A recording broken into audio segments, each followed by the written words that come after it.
Hopefully you went away and practiced some of those one-liners, because now what we're going to do is progress into order of operations with fractions. So the fraction bar serves as a grouping symbol. In other words, treat the top and the bottom like they're in brackets. In other words, the last thing you'll do is the division. So in this question, you can treat it as if you have to simplify the numerator and the denominator separately, and then the last thing you'll do is divide the numerator by the denominator. So in this one, we've got -6 times -7, which is positive 42. In the denominator, there's no operation to do. And now that I have a simplified numerator and a simplified denominator, I can divide and get 14. For this next one, again, you're going to work with the numerator and the denominator separately, but you can do it at the same time. So in other words, in the numerator, the first thing I would do is multiply. Since this multiplication is separate than this one, I can do them at the same time. So I could do -2 times -4 is positive 8. I could do -6 times -5 is positive 30. And then I've got that minus sign in between. In the denominator, I could do -4 times 11 is -44. Now my denominator simplified, but in my numerator, I still need to do 8 minus 30. 8 minus 30 is -22. So now I'm left with a simplified numerator divided by a simplified denominator, and I can simplify it. So the division, the denominator doesn't go into the numerator, but again, I can be looking for those common factors. I can see that maybe -11 comes out of each. So -11 times +2, -11 times 4. So I've got that common factor, but then I was left with 2 over 4, and again, I can simplify again. So 1 times 2 over 2 times 2, common factor, and I'm left with a half. Or some people might have noticed that 22 went into both. It's up to you how fast you simplify and if you see the highest common factor, or if you take it a step at a time. So now what we're going to do is we've got these 3 that we want to evaluate.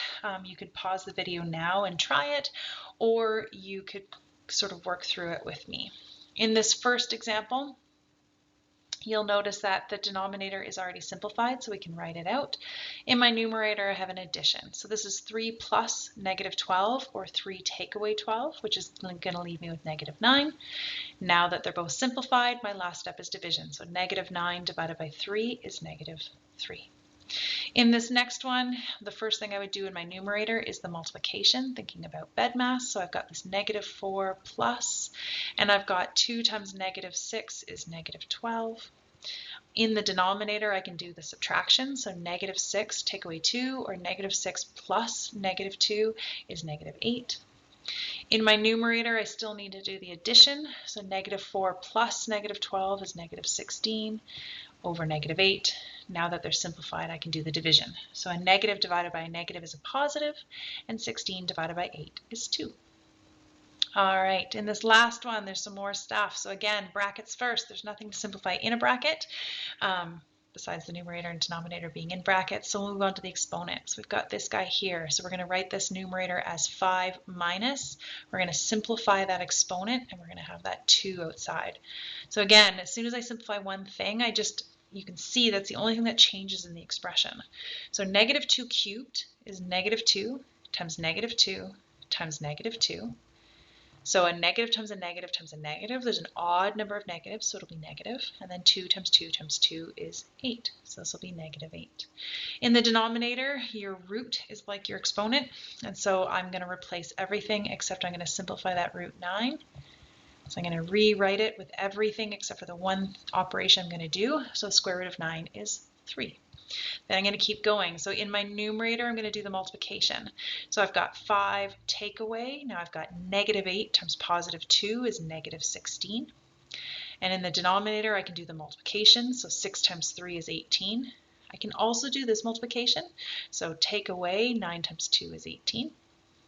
Now I'm going to keep simplifying. In my numerator, I've got 5 plus 16, which is 21. And in the denominator, I have 18, take away 18, which is 0. If you remember back to the previous lesson, anytime we're dividing by 0, the answer is undefined. So dividing by 0 is undefined. Square root of a negative number is not a real number. All right, you should also be able to use a calculator to solve these questions.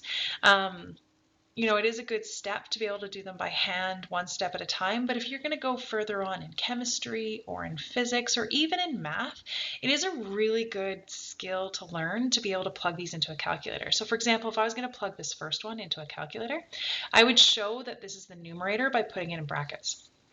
I would put bracket 3. Now up to you, you can put plus negative 12, or you could just do 3 minus 12. Right? And then divided by 3. And that should give you negative 3 as an answer. See if you can plug this one into a calculator. So right from this first step, could you plug that into your calculator to get the answer of positive 2? Okay, hopefully you're pausing the video and giving that a go. Okay, if I was plugging this in, I would put negative 4 plus 2 times negative 6 in brackets, divided by, now you have to put the denominator in brackets as well, so negative 6 minus 2, and you should be able to get in one step positive 2. So again, it's a really good skill to show your steps and do one operation at a time.